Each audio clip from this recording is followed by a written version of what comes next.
Hey folks, and welcome to another episode of Hit Reviews, with your host, Arlyeon. On this week's show, I'll be chatting about Ohnoo Studios' Tsioque, which they courteously provided a review key for, a comedic point-and-click that follows a princess's quest to, well, rescue herself, with some novel gameplay elements mixed in to boot. But will Tsioque manage to leave you in awe, or will this game have you seeking out a princess in another castle? So, Tsioque's pretty good about laying out its basic premise from the get-go, with both its introduction and interim exposition dumps tending to play out in storybook-esque cutscenes, including some genuinely solid rhyming schemes and animated pictures. The premise, as it's introduced, is straightforward enough.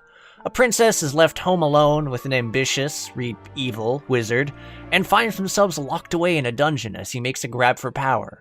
That said, there is a fair bit more depth and nuance to the story than that, to the degree that I found myself impressed with the genuinely solid bits of foreshadowing that were presented and able to be found throughout the narrative.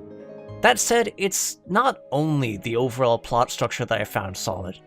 I actually found myself sincerely charmed by the game's sense of humor, and the fact that it managed to include some mildly dark gags throughout its narrative without detracting from anything.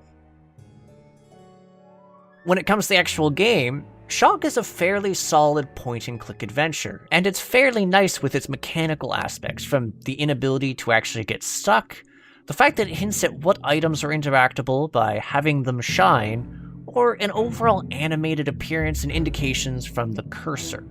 Basically, pixel hunting is really not a thing. Plus, the altogether puzzles themselves are fairly enjoyable, with solutions that not only end up making a fair bit of sense, but which were fairly clever. Plus, there's some joke interactions in there, which reward you for clicking around. Suffice to say, mistakes were made on my part. Also, whilst you will eventually come across some items you aren't able to snag into your inventory immediately, that's less of a you have limited item space mechanic, and more of a lead-in to a secondary puzzle that inevitably allows you to have a half-decent justification for why you'll end up being able to lug around anything that isn't nailed down. One of the trickiest aspects for me to actually get used to was simply the fact that there was a number of timed segments to the game, which needed to be clicked on or interacted with an item or you would fail. Generally fatally. Admittedly, I don't often deal with a sense of urgency in point-and-click games, so I'll wholly admit I wound up getting captured a lot early on due to it. Thankfully, however, getting captured, eaten, boiled in tar, etc. is only really a minor inconvenience, since it basically just shows you a brief game over screen relevant to how you gave up the ghost before tossing you back to the puzzle that just finished foiling you. There was also a few minigames stretched throughout the game, which provided some brief segments of novel gameplay without actually overstaying their welcome. One of them is actually basically a musical minigame combined with a chase sequence. It's hard to explain. Now, in the sound department, Tsioque's fairly solid. The voice acting when it occurs was enjoyable to listen to. I genuinely dug the storybook sections, and it also taught me how to pronounce this game's title. I would be lost without it. Plus, the soundtrack was decent. Now, visually, I really dug this game's appearance, both for its cutscenes and the actual running around bits. I enjoyed both its style and the overall animated aspect of the game world itself, and it did help with clicking around on things. And again, I got off my appreciation for the fact that the interface was delightful to navigate and work with.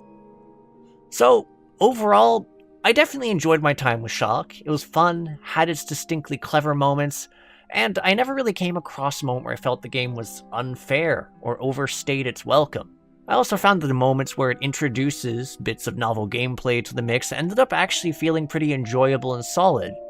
And really, I do have to give kudos to the way that the game managed to have a story arc that was neatly foreshadowed and made sense of a lot of the questions I had earlier on in the game. Ultimately, I would state that this game is a solid hit. So I'd like to thank you folks for both tuning in and sticking till the end. Whether you agree or disagree with my thoughts, I'd love to hear from you folks in the comments, and for those interested in more indie reviews or interviews with the developers, feel free to hit the subscribe button and the bell icon so you can get notified when we have a new release. Lastly, Join our Discord, link in the description and in the banner, so you can become a part of our community. It's cozy there. Anywho, I'll catch you on the next episode of Crit Hit. Take care till then, folks!